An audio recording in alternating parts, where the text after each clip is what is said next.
saudara akan penuh dengan ilalang. But ponds and tissues will bring forth for you. Ya, semak duri dan rumput duri yang akan dihasilkan bagimu. And finally in verse 19 he talks about it. You got to sweat to get it to produce. Dan di ayat 19 dikatakan kau akan berpeluh untuk menghasilkannya. The word that God makes so beautiful now is a cursed word. Dunia yang tadinya diciptakan dengan begitu baik oleh Allah sekarang menjadi kutukan. Not because God want to give us a bad world, Bukan karena Allah ingin memberikan kita dunia yang buruk, but sin has brought about a curse upon nature. tetapi dosa telah membawa kutukan kepada alam. Sin is not just a spiritual issue. Jadi dosa bukan hanya masalah rohani. At its heart is a spiritual issue. I'm sorry. At its heart, at its Pada intinya, pada jantungnya memang itu adalah masalah rohani. but it's got consequences for the whole of life. Tetapi mempunyai konsekuensi kepada segala aspek hidup. When we sin against God, it's a root of our spiritual problem. Ketika kita berdosa kepada Allah, itu adalah akar daripada masalah rohani kita. But it leads to psychological and emotional brokenness in every one of our lives. Tetapi kemudian membawa kepada kehancuran psikologi dan emosi di dalam setiap diri kita. It brings about breakdown of social relationships and a lot enmity in whole human life. Dan kemudian juga membawa hubungan-hubungan sosial yang retak di dalam relasi-relasi manusia. It lies at the root of our social, political, economic problems. Dan itu menjadi akar dari permasalahan sosial, politik, dan ekonomi kita. And ultimately, it also lies at the heart of our ecological and environmental problems. Dan pada akhirnya juga memberikan kita masalah lingkungan hidup. So God against an over spiritualized understanding of sin. Ya, sehingga kita melihat, I'm sorry, And over spiritualized. I mean, kadang-kadang kita terlalu merohanikan ya mengenai dosa. Jadi kita hanya berpikir tentang kerohanian saja.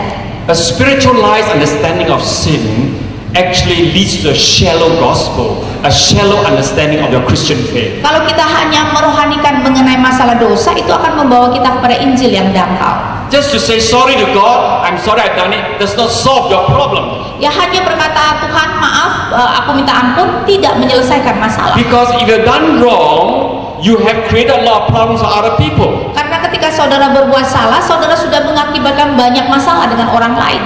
If you really truly say sorry, you must deal with all other problems as well. Kalau saudara benar-benar mengatakan saudara minta ampun, saudara juga harus menyelesaikan masalah yang telah saudara akibatkan. Oh, you know the story of Zacchaeus, right? Ya, saudara tahu tentang kisah Zakheus, bukan? He had cheated many people. Ya, dia telah menipu banyak orang. So when Jesus comes to his house, Jadi ketika Yesus datang ke rumahnya, he just said, Jesus, thank you very much for dying for me and for saving me from sin. I will continue. Thank you very much. Please forgive me, and I want to continue to keep all the money I've earned. I want to keep it for myself. Did he say that? apakah dia berkata, Tuhan Yesus, terima kasih telah menyelamatkan aku dan aku akan menyimpan segala uang yang telah aku dapatkan? Apakah dia berkata demikian? Did he say that? Apakah dia berkata demikian? Ya atau tidak? Ya atau tidak? No, Tidak. that's not repentance. Itu bukan pertobatan. Repentance means you say sorry to God for something wrong. Pertobatan berarti kita mengatakan kita minta ampun untuk sesuatu yang kita lakukan. And then Zacchaeus knew that he had cheated people. Dan kemudian Zakheus tahu bahwa dia telah menipu orang. He says, all the money I have is not good money, it's not honest money. Ya, segala uang yang aku miliki itu bukan uang dari hasil yang baik. Anybody I cheated, I'll give back 4 times. Dan kalau saya menipu, saya akan memberikan 4 kali lipat. And half my money I'll give to the poor. Dan separuh dari hartaku aku akan memberikan kepada orang-orang miskin. Because sin is not just a spiritual problem. Karena dosa bukan hanya masalah rohani. It's got social, economic, political consequences. Ya, tetapi mempunyai akibat sosial, politik dan ekonomi. Repentance is not just saying sorry to God. Cukup. Ya, pertobatan bukan hanya berkata Tuhan minta ampun dan cukup. Unfortunately, I'm telling you, there are pastors and churches preaching a shallow understanding of sin and Tetapi repentance. sayangnya banyak pendeta maupun pastor yang mengkhotbahkan tentang pengertian yang dangkal tentang dosa. you and I must take the Bible seriously and Tetapi study. saudara dan saya harus menganggap serius apa yang diajarkan Alkitab dan mempelajarinya. But I'll come back to that when I deal with the whole issue of holiness in the fourth talk. Ya, tetapi saya akan kembali mengenai isu ini ketika kita berbicara tentang kekudusan di dalam sesi yang keempat. So we have sinned against God, Jadi kita sudah berdosa terhadap Allah. and God nevertheless intends to save us. Tetapi Allah tetap bertujuan untuk menyelamatkan kita. He does not say, you people have sinned, you can all go to hell. Ya, Allah tidak berkata saudara sudah berdosa semuanya masuk neraka. No. God says no. I will not allow Satan to mess up my plans. Ya, Allah berkata tidak, aku tidak akan izinkan setan untuk mengacaukan rencana saya, rencanaku. I want to continue to bless mankind, humankind. Aku mau tetap memberkati manusia. And I want to raise up a generation of men and women to do my work and to bring redemption. Dan aku akan membangkitkan generasi laki-laki dan perempuan untuk melakukan tugasku dan membawa penebusan. In your outline notes, I given a quotation from my teacher, J.I. Packer. Ya, di dalam outline-nya di halaman 33 saya memberikan kutipan dari guru saya, yaitu dosen saya, yaitu J.I. Packer. I'm going to ask Ibu Ina to read and explain in bahasa Ya, Indonesia. saya akan menerjemahkannya. Ketika Dia menciptakan manusia, tujuannya adalah supaya manusia seharusnya mengasihi dan memuliakan Dia, memuji Dia untuk dunia yang begitu indah, yang kompleks dan beragam, memakainya menurut dengan kehendaknya dan menikmatinya dan menikmati Allah. Dan walaupun manusia telah jatuh, Allah tidak meninggalkan rencana pertamanya. Dia tetap berencana bahwa sejumlah besar manusia seharusnya datang untuk mengasihi dan memuliakan Dia. Objektifnya, yang tujuan yang paling akhir adalah untuk membawa mereka ke dalam keadaan di mana mereka akan membuat Dia berkenan secara keseluruhan dan terus memuji Dia. Suatu keadaan di mana Dia ada di dalam semuanya dan merupakan seluruhnya bagi mereka. Dan bahwa Dia dan manusia-manusia itu akan terus-menerus bersukacita di dalam pengenalan akan kasih satu dengan lainnya. Manusia bersukacita di dalam kasih Allah yang telah Allah nyatakan kepada mereka atau berikan kepada mereka dari kekekalan, dan Allah bersukacita di dalam respon kasih manusia, membawa mereka keluar melalui anugerahnya, melalui Injil. Ini merupakan kemuliaan Allah dan juga kemuliaan manusia di dalam setiap arti yang bisa dinyatakan dari kata yang berat tersebut. Tetapi ini hanya bisa terrealisir di dalam dunia berikutnya, di dalam konteks transformasi dari keseluruhan ciptaan. Sementara ini Allah bekerja dengan setia untuk mencapainya. Objektifnya yang sekarang ini adalah untuk menarik laki-laki dan perempuan secara individu ke dalam relasi iman dengan Dia, ke dalam relasi iman, pengharapan dan kasih dengan Dia, menyelamatkan mereka dari dosa dan menunjukkan di dalam hidup mereka kuasa dari anugerahnya untuk memelihara umatnya melawan kekuasaan jahat dan untuk menyebarkan di dalam dunia Injil, di mana dengan cara Injil tersebut Dia menyelamatkan. Di dalam menggenapi setiap bagian dari tujuannya, Yesus Kristus merupakan sentralnya, karena Allah telah mengirimnya baik sebagai penyelamat dari dosa, di mana manusia harus percaya kepadanya, dan sebagai Tuhan atas gerejanya, di mana manusia harus taat. Now that passage is in your outline notes in your handbook. Ya, dan ini ada tertera di makalah saudara halaman 33 dan 34. I will leave you to go back and read this in more detail yourself. Ya, dan saudara bisa nanti membacanya lebih mendetil. But what this passage tells us in very clear summary form is this. Tetapi apa yang dikatakan oleh tulisan ini dengan jelas dan di dalam kesimpulannya adalah ini. Men have sinned against God. Manusia telah dosa terhadap Allah. But God has not given up on us. Tetapi Allah tidak menyerah. He He wants to redeem us and call forth a community of men and women who love Him. Dia mau menebus kita dan memanggil keluar dari umat manusia sekelompok laki-laki dan perempuan yang mengasihi Dia. He brings them into a relationship with Him. Dia membawa mereka masuk ke dalam relasi dengan Dia. And He calls it a covenant relationship. We'll look at in a moment. Ya, dan Dia menyebutnya sebagai relasi perjanjian yang akan kita lihat sebentar lagi. And this group people will learn to love Him, obey Him, serve Him. Dan sekelompok manusia ini akan belajar untuk mengasihi Dia dan melayani Dia dan mentaatinya. And go forth into the world to bring His redemption, His salvation, His message of salvation to the whole world. Dan masuk ke dunia untuk membawa rencana keselamatan Allah kepada seluruh dunia. The Christian church of which you are a part is now called into that same relationship with God. Dan gereja Kristen di mana saudara menjadi bagian dalamnya mendapatkan panggilan yang sama untuk masuk di dalam relasi tersebut. And the heart of that relationship is the idea of the covenant. Dan sebenarnya jantung daripada relasi tersebut adalah apa yang disebut sebagai perjanjian. Now, the covenant is a very simple idea. Perjanjian itu adalah suatu ide yang sangat sederhana.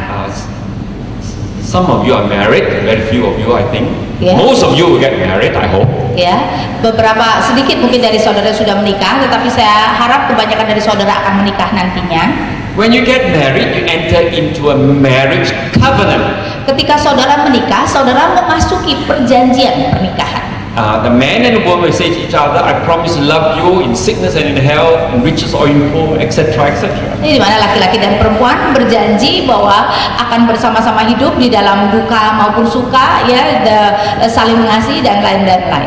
You enter into an agreement with one another. Saudara bersama-sama berjanji, saling berjanji. It's a spiritual agreement, but it's also a social and legal agreement. Ini adalah sebenarnya perjanjian rohani, tetapi juga ini adalah perjanjian legal. And you promise to love each other and live as husband and wife.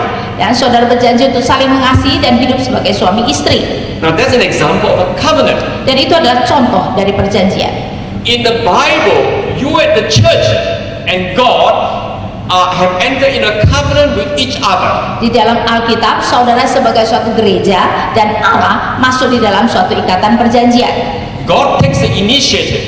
Allah yang memulainya. He says, I will be your God. Allah berkata, aku akan menjadi Allahmu. You are my people. Engkau adalah umatku. I will promise to care for you and provide for you. Aku berjanji akan memeliharamu.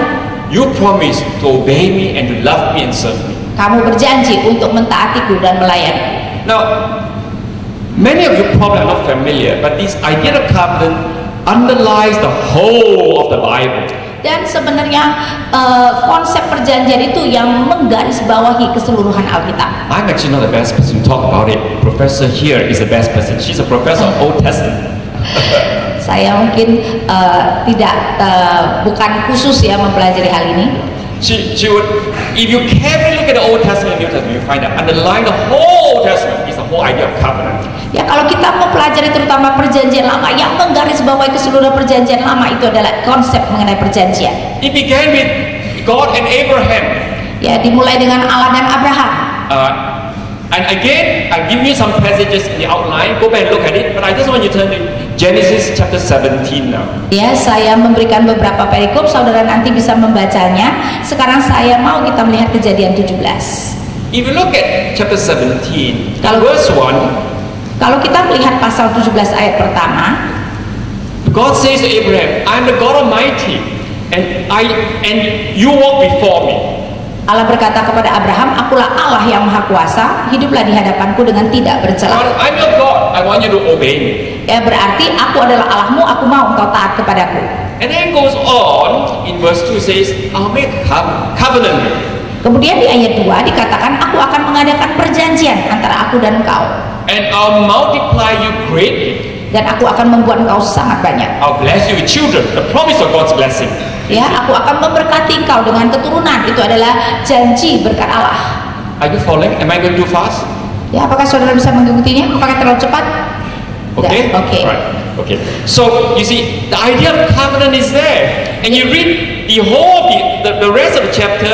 It talks about God bringing Abraham into a covenant relationship. I'll be your God, the Israelites will be my people. Ya, jadi konsep perjanjian ada di sana, dan kemudian Allah berkata, aku akan menjadi Allahmu dan seluruh Israel akan menjadi umatku. And God promised to take care of them and protect them.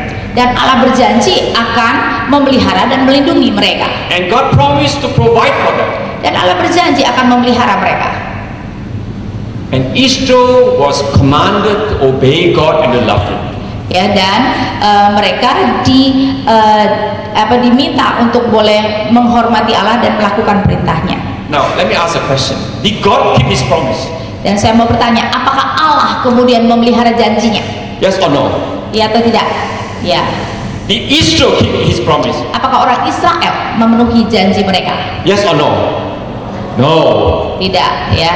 You see, God kept His promise, but Israel forgot His promise and disobeyed God and sinned against God repeatedly, again and again. Ya, jadi Allah memegang janjinya, tetapi Israel tidak memegang janjinya dan terus-menerus tidak taat kepada Allah. And in the end, God will send them into exile as judgment. Dan pada akhirnya Allah mengirim mereka ke pembuangan sebagai penghakiman Allah. But did God forget Israel? Tetapi apakah Allah melupakan Israel? Yes or no? Ya atau tidak? No. Tidak. God never forgets. God keeps His promise. Even when we fail, God will still keep His promise. Allah tidak pernah lupa. Walaupun Israel sudah gagal, Allah tetap ingat akan janjinya. That's what a wonderful God that you and I have. Itulah Allah yang begitu luar biasa yang saudara dan saya And so miliki. what we read is in the book of Jeremiah chapter 33. Sehingga apa yang kita baca adalah Yeremia Chapter 31. Jeremiah chapter 31. Ya, Yeremia 31. Verse 31 to 34. Can you please read? Saya membacakan ayat 31 sampai 34. Sesungguhnya akan datang waktunya, demikianlah firman Tuhan, aku akan mengadakan perjanjian baru dengan kaum Israel dan kaum Yehuda, bukan seperti perjanjian yang telah kuadakan dengan nenek moyang mereka pada waktu aku memegang tangan mereka untuk membawa mereka keluar dari tanah Mesir. Perjanjianku itu telah mereka ingkari, meskipun aku menjadi Tuhan yang berkuasa atas mereka, demikianlah firman Tuhan. Tetapi beginilah perjanjian yang kuadakan dengan kaum Israel sesudah waktu itu, demikianlah firman Tuhan, aku akan menaruh Tauratku dalam batin mereka dan menuliskannya dalam hati mereka, dan aku akan menjadi Allah mereka dan mereka akan menjadi umatku. Dan tidak usah lagi orang mengajar sesamanya atau mengajar saudaranya dengan mengatakan, kenalah Tuhan, sebab mereka semua besar kecil akan mengenal aku, demikianlah firman Tuhan, sebab aku akan mengampuni kesalahan mereka dan tidak lagi mengingat dosa mereka. Now, you can see there are a lot of teaching in the Bible concerning the covenant. Ya, kita bisa melihat bahwa banyak sekali ajaran di dalam Alkitab yang berkenaan dengan perjanjian. You need to go back and study carefully yourself. Ya, dan saudara perlu melihat kembali dan mempelajarinya dengan hati-hati. This is one of the most important passages. Tapi ini adalah bagian yang paling penting. Israel has failed God many times. Ya, Israel terus-menerus gagal melaksanakan menjalankan ketaatan. God have not forgotten Israel. Still God will not fail Israel. Tetapi tetap Allah tidak lupa kepada Israel dan Allah tidak akan melanggar janjinya kepada He Israel. says, I'll make a new covenant. I'll renew it. Allah mengatakan, aku akan mengadakan perjanjian baru, aku akan memperbaharui perjanjian tersebut. And at the heart of this is verse 33, the last part. Dan I will be their God, and they shall be my people. Dan pada jantungnya adalah bagian akhir dari ayat 33, aku akan menjadi Allah mereka dan mereka akan menjadi umatku. And you find that this new covenant, promise of new covenant, was finally fulfilled in a time when Jesus came. Dan kita menemukan bahwa janji mengenai perjanjian baru itu akhirnya tergenapi ketika Yesus datang. And at the Last Supper, when Jesus instituted the Holy Communion, the Last Supper. Ya, dan pada perjamuan kudus di mana Yesus kemudian memulai perjamuan kudus tersebut. Luke 22 verse 20. Ya, Lukas 22 ayat 20. And what does Jesus say? Dan apa yang Tuhan Yesus katakan? As He reminds us at the last cup of the meaning of the Last Supper. Ya, ketika Yesus mengingatkan kita pada perjamuan terakhir itu, Dia mengingatkan kita. He said, drink this cup. Dia mengatakan, minumlah cawan ini. It symbolizes my blood. Karena ini melambangkan darahku. The blood of the new covenant. Ya, darah perjanjian baruku.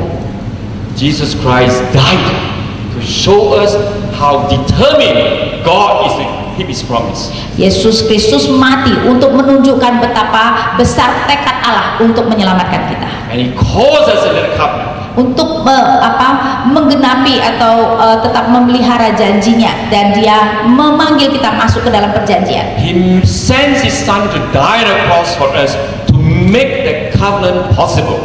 Dan Dia mengirim anaknya yang tunggal untuk mati bagi kita supaya perjanjian itu dapat terlaksana. And He says to us, I'm your God, you are my people. Dan Allah berkata kepada kita, aku adalah Allahmu dan engkau adalah umatku. You are my people whom I want to send forth in the world in mission. Engkau adalah umatku yang akan aku kirim ke dunia untuk menjalankan misiku. And I promise to provide for you. I promise to take care of you. Dan aku berjanji akan